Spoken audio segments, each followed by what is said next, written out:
Yo, get in, chop.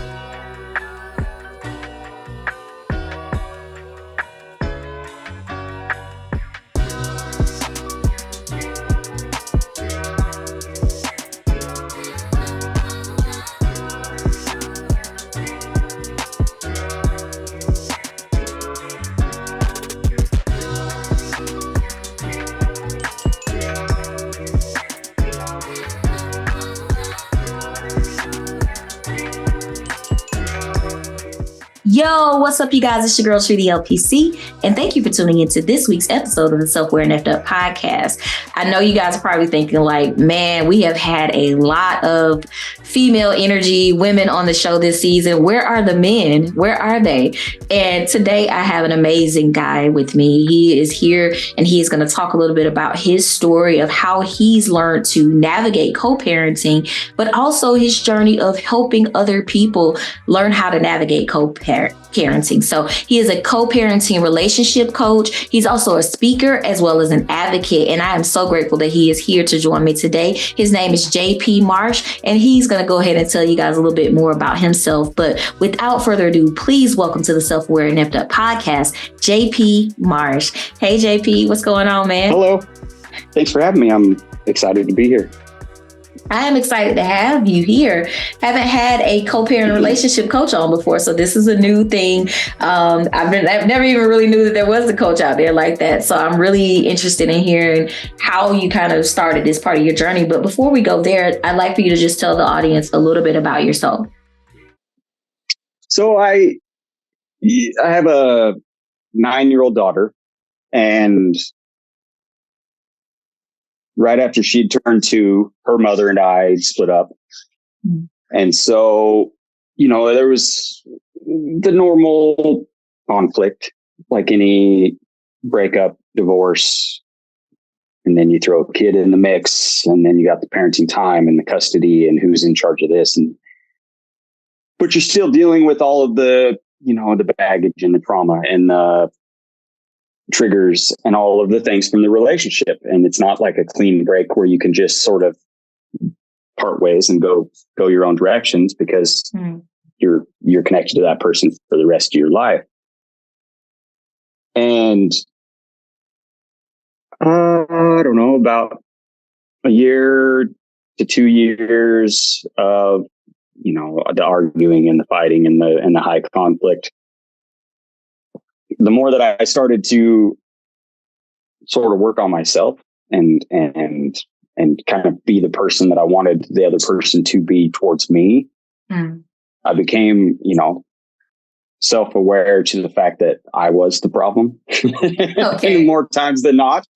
And it was really me, like, kind of fucking up everything that was, that could be, you know what I mean?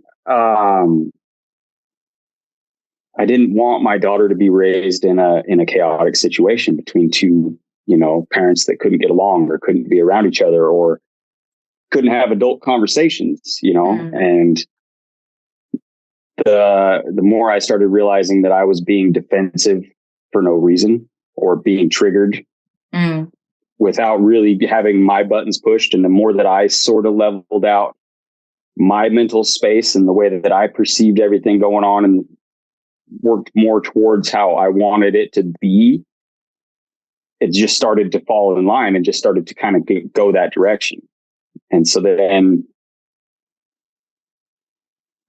to the point to where now it's, my daughter's in a blended family, but we all do the barbecues together, and we all go to the school functions, and we all do the sports stuff, and we all do some of the holidays, and it's no big deal. Whereas you run into a lot of other people, and the social norm or the standard seems to be more along the lines of at each other's throats or doing some pretty damaging things, when you're looking at it through the lens of the kids, using your kids as spies or weapons or any of those kinds of things. And then I started getting a lot of people that would always say, I wish my situation was like that, or wish we could be like that, or wish, and then whereas in my mind, the situation that I'm in should be more of the normal and the standard and the super high conflict should be more of the outliers, because you're not really teaching your children good behaviors and good perceptions and, you know, good communication, interpersonal skills. You're not raising them to be a better generation than we are, by no means. Right. Yeah. Wow. Like, one, I commend you for really realizing, like, okay, I am the person that am a part of this problem, or I am a part, that takes a lot to look at yourself and examine that part of yourself. So I definitely commend you for that, because it takes a lot of time sometimes for people to get to the point that you guys are at now. How did you kind of come to the realization that you were a part of the problem? I started getting away from watching TV and being influenced by all of these things that really push you into attitudes and actions and thought processes that aren't, reality. And then the more that I started getting into like mindfulness training and being aware and working on myself, be the change that you want around you. But when you become aware of everything, whether you're the problem or they're the problem. And I mean, it got to the point where I just sort of recognized the fact that, and it's a hurdle for a lot of people, but you essentially a lot of times have two people throwing gas on the same fire. And if you want the fire to go out, one person's got to quit. Yeah. You know what I mean? And, sometimes it's being the bigger person, or sometimes, picking your battles and not throwing fits about every little thing just because you feel like it, or, and sort of, I tell a lot of people, to leave their own pity party and to get out of your own way, because essentially your hurt feelings aren't helping it. You're not moving forward, because you want to be stuck in this place of feeling, mad at the other person, or betrayed, or, whatever the emotional baggage that you have coming out of a relationship. But until you can look at yourself and realize, well, I'm not perfect, so why have their standard be perfect? Like, they can't have bad days, or, anything like that. And so the more I did work on myself, the easier everything got, because I became a lot more aware of the part I was playing in all of these different scenarios. Mm-hmm. Yeah. That introspective, that is so important to really getting to the core of making a change within yourself. And so I love that you were able to kind of do that deep dive, because you said something earlier about like you didn't realize that you were being defensive. That's hard for a lot of people to kind of take ownership of. Like, what was that kind of aha experience for you when you realized and kind of accepted it? Because it's a long road to get to that place. Once I started to sort of realize, or, maybe even acknowledge more than realize, because I think deep down, most people realize that, that they're the problem, but they may not acknowledge that they're actually the problem. And it was just like stupid things. And we would, the weekdays I'd have my daughter, I'd get a text at some point during the day from her mother asking what time I'd pick her up after I got off work. And my day job, I work in construction. So, I'm anywhere within a 100-mile radius where I live. So some days it might be 4 o'clock. Some days it might be 8 o'clock by the time I get in home. And I would get defensive and then poke back, or have some come back when the reality of the situation was, and then it would escalate, and then it'd be this ongoing back and forth for the entire day, when, the reality of the question was, if it's going to be an earlier day, she can make whatever she wants to for dinner and doesn't have to worry about whether or not my daughter will eat it. Whereas if it's going to be a later day, then she needs to figure out what she's going to make for dinner that they're both going to eat, because I'm not going to be there by dinner time. Gotcha. Yeah. But I would take it like, we're not together anymore. Why are you trying to control how many hours I can work and what, Why are you trying to butt into my job and all of these different things, when really it probably just came down to, convenience of cooking. But yeah, me being a baby and throwing a fit and then poking back at her, and then she says something, and then it just escalates, and then it just goes for the entire day, because that's what people that are toxic or in high conflict situations do. They just poke at each other until one or the other gets the reaction that they're looking for. And then, you get to go to your friends and talk about what kind of a monster the other person is, or they go to their friends, or you go to your friends and, oh, pity me and feel sorry for me because he's such an asshole, or you know what I mean? And then it's just a never ending cycle, because you get into that sort of merry-go-round, because then your identity becomes, oh, I'm the victim. I'm never wrong. Mm-hmm. And then obviously your family and friends are always going to reinforce that it's them. You know what I mean? And nothing ever changes. And if you don't want to live like that, you have to make changes and be better or more aware or more conscious of the kind of interactions that you want to have and what you want to teach your kids as far as how to interact with other adults. Yeah. Yeah, for sure. Yeah, it takes a lot. It takes humility. It takes, again, the self-awareness piece and, really facing yourself, because defensiveness is one of the 4 horsemen of destroying a relationship, like in a marriage. And so after a marriage, you still have to communicate, and the defensiveness can play a really, really big role. But I'm curious, JP, to know, how did you kind of go from, okay, I'm going through this divorce, I'm learning how to co-parent, to, okay, now I got my shit together, so I want to help other people. Like, what was that journey like? It was easy for me to comprehend and wrap my mind around, but mostly because a lot of my childhood, from the age of 5 till I was a teenager, my dad had quit drinking. My dad was an alcoholic and quit drinking when I was like 5 years old. And so he was one of those guys that needed 1 or more AA meetings a day for probably the first, 4 or 5 years of his sobriety. Wow. So we'd spend a lot of time at AA meetings.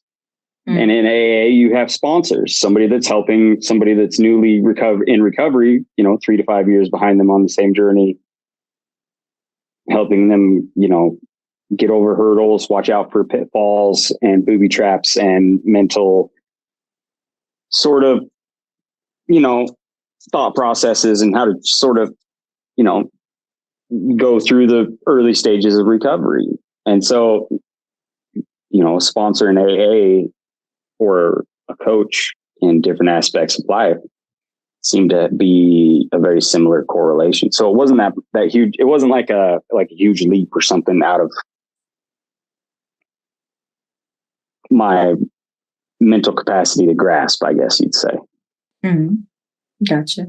So you saw, the experience your dad had when you were growing up of having sponsored, and, you decided, okay, well, I went through this. I want to kind of take this in this route to be able to help other people that are going through, like, co-parenting and needing that support. Right. Yeah. So nice. Okay. So seeing it from your dad, what made you want to do this in this realm? So you went from becoming a coach to a speaker, and now also an advocate for that. Right. So how do you, what's your usual platform in terms of helping people? What's the setup like? Well, I usually do mostly one-on-one stuff. I'm not really a big social media supporter, proponent, enthusiast. It's mentally and emotionally draining to me, because 99% of stuff that you see on social media is probably either skewed facts or untrue. You know what I mean? to make $1 million so much faster and all these different things. But doing the podcast stuff and just talking to people one-on-one, because a lot of people are in these situations and it seems never ending, right? And for a lot of the dads, it seems to be a bit more of an uphill battle, because you're sort of starting in a losing spot, in certain situations. And it sort of depends on where you are, but in a lot of ways,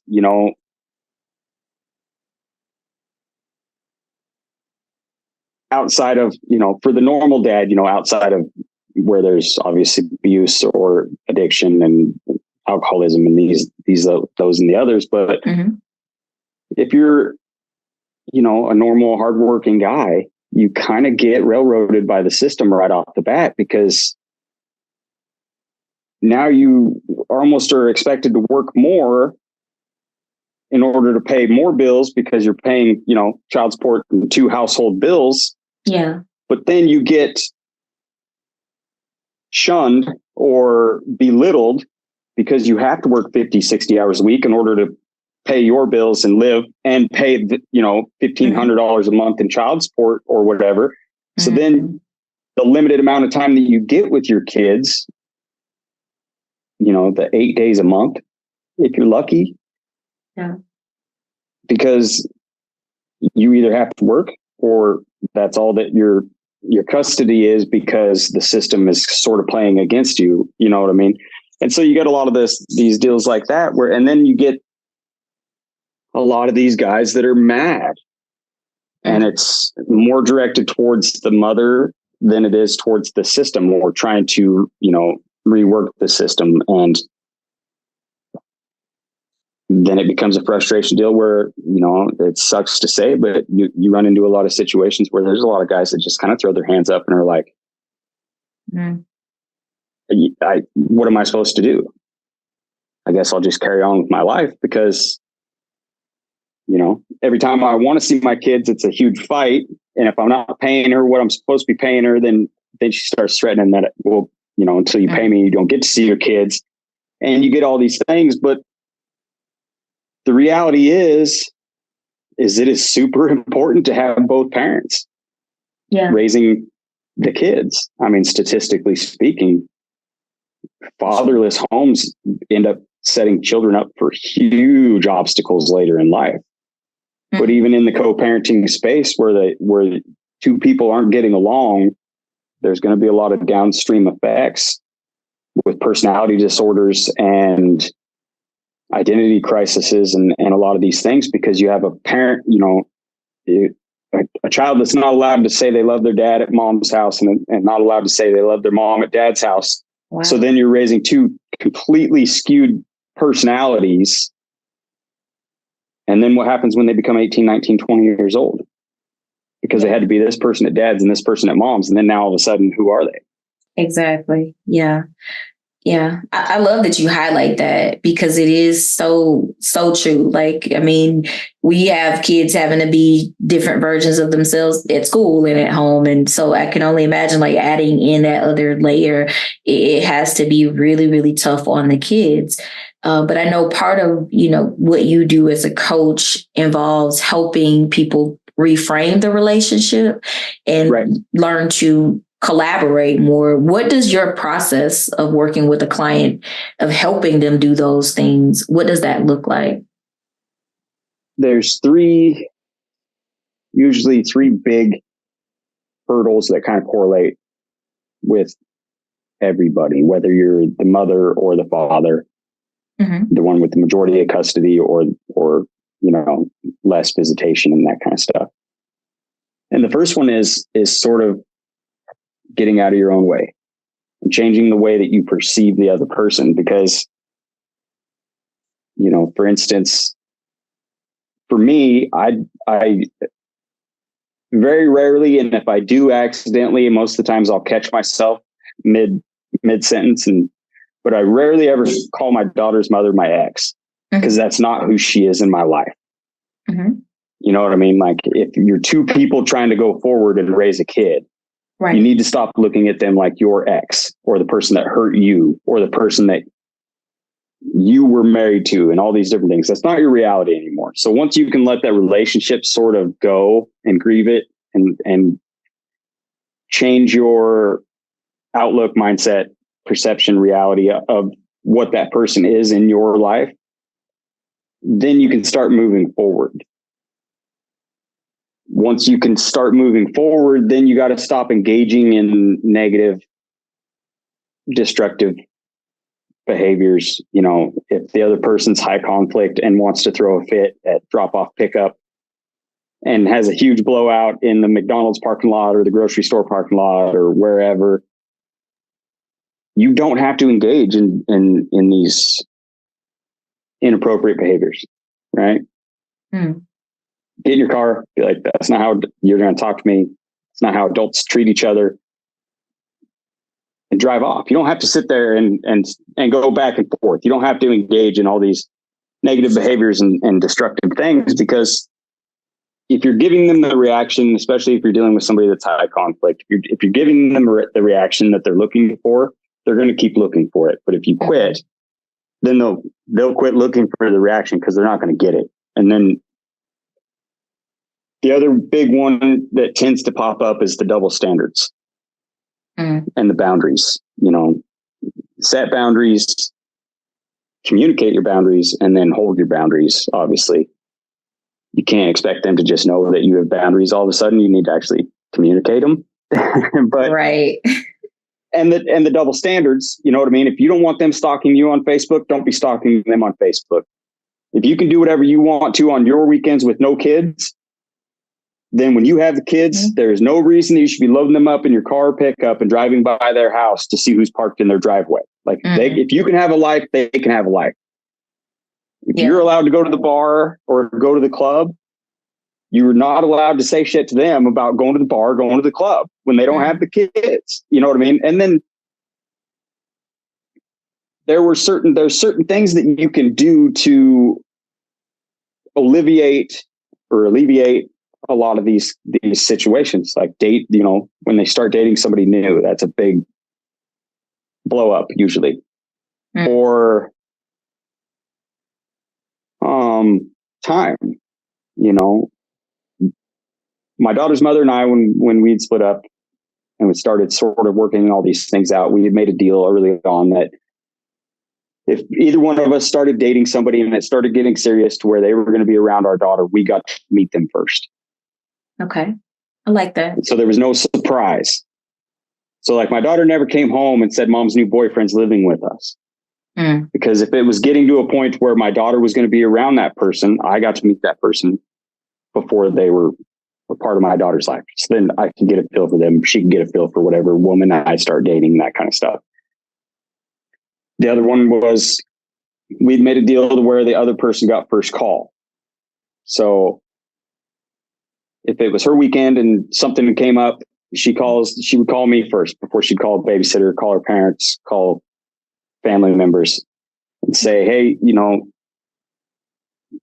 there's extra tickets for so-and-so concert. A bunch of my friends are going. Are you busy tonight? Okay. Or vice versa. You know, it went both ways.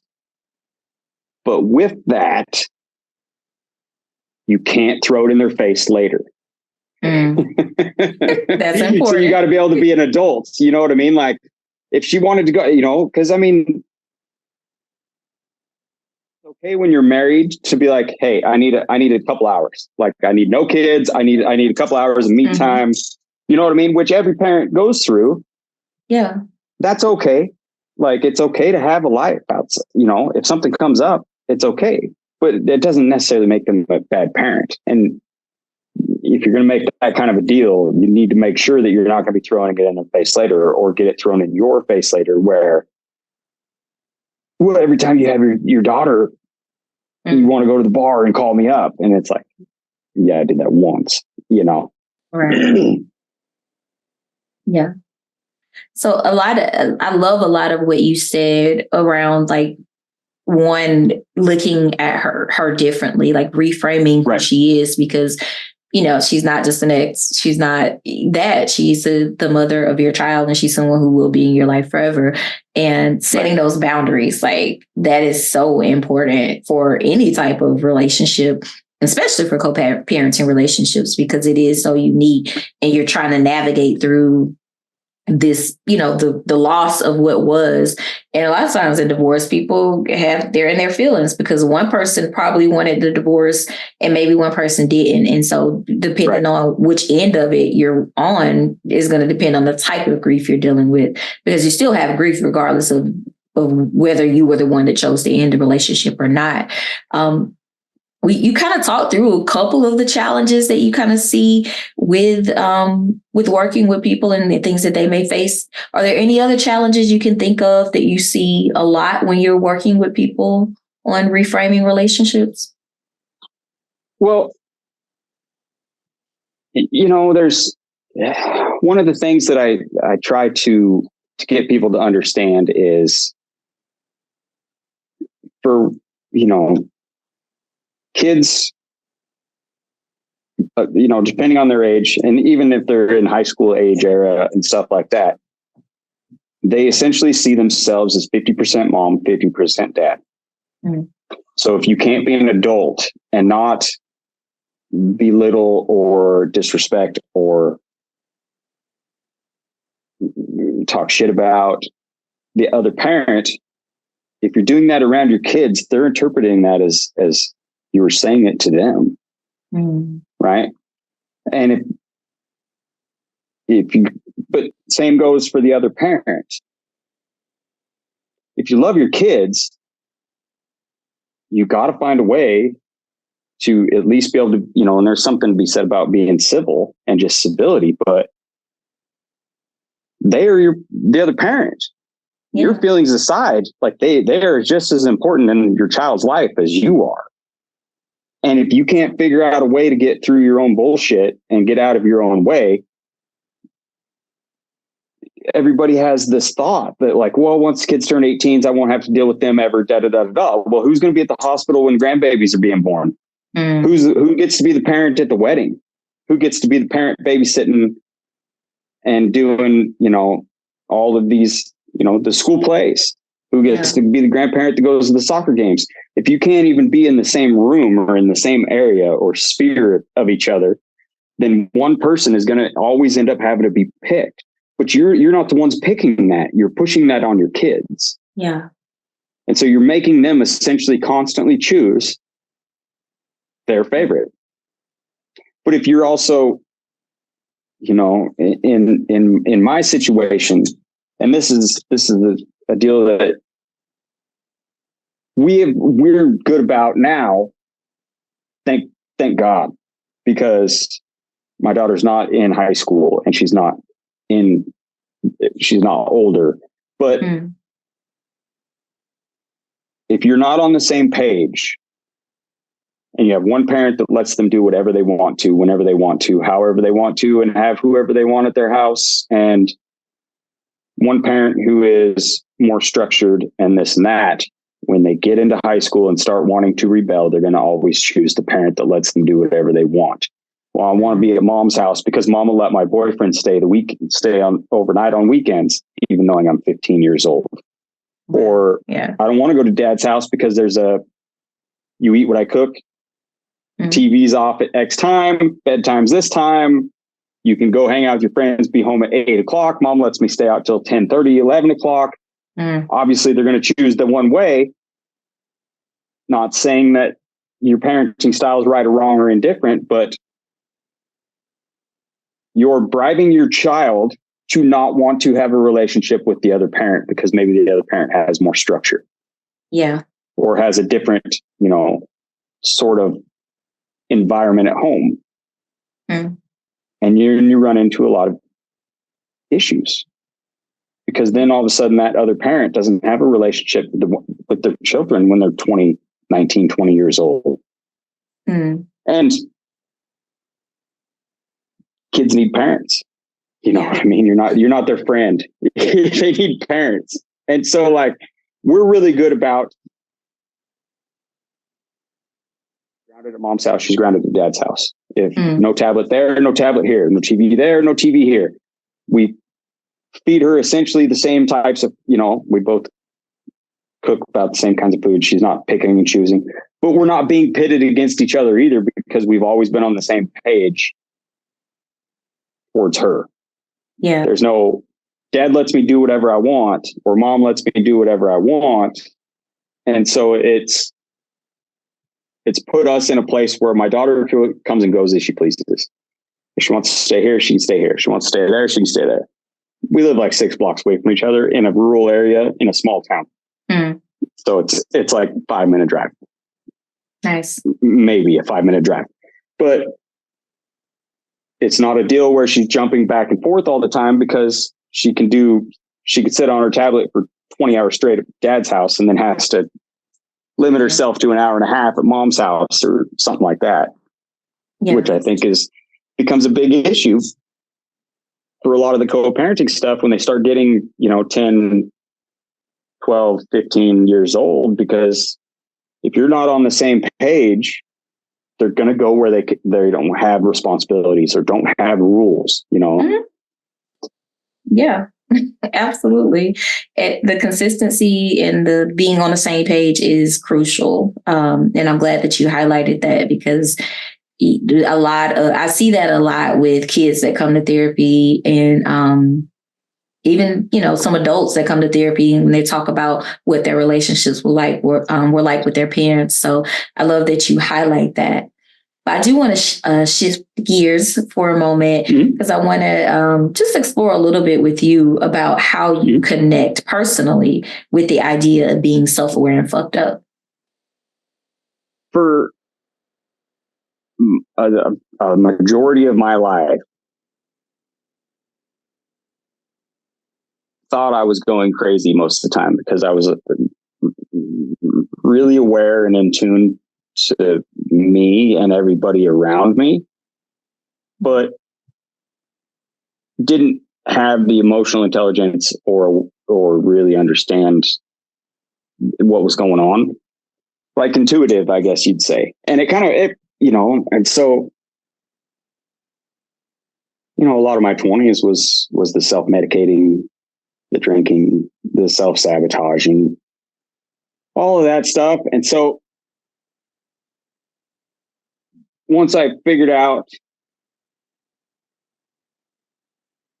the more aware I got internally, and the more that I figured out and read books on mental health and trauma and baggage and perception and all these different things, the easier it was to understand why I was more in tune.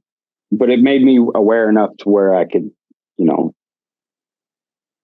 wouldn't get, mentally exhausted by committing to things all the time that I wasn't necessarily really all that jazzed to go do, or be in like super social situations when I wasn't really wanting to be in social situations.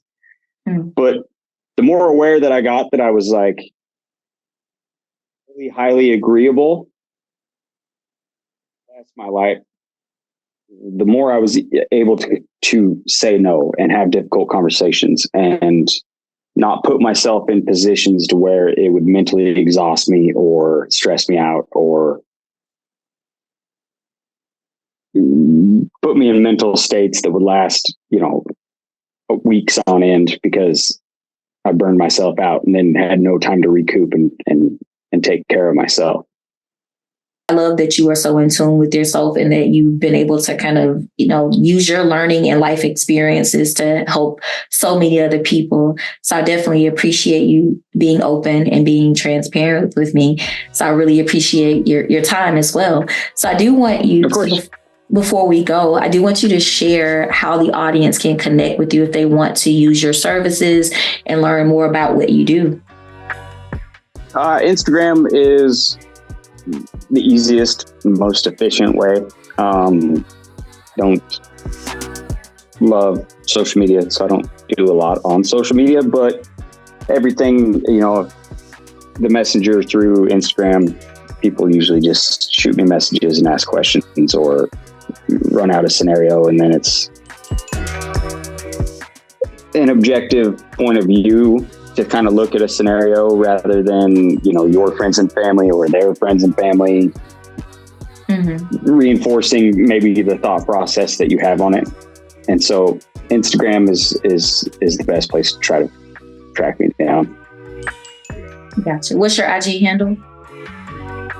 At JPMRSH. All right. Good deal. So guys, please make sure that you connect with JP. If you are interested in learning more about what he does, you can connect with him on IG. The information for how to connect with him will be in the description and show notes of this episode. Also, make sure that you guys follow me, Tree the LPC, on all social media platforms under the handle Tree the LPC. Until next time, be safe, be well, and make sure that you take care of your mental health.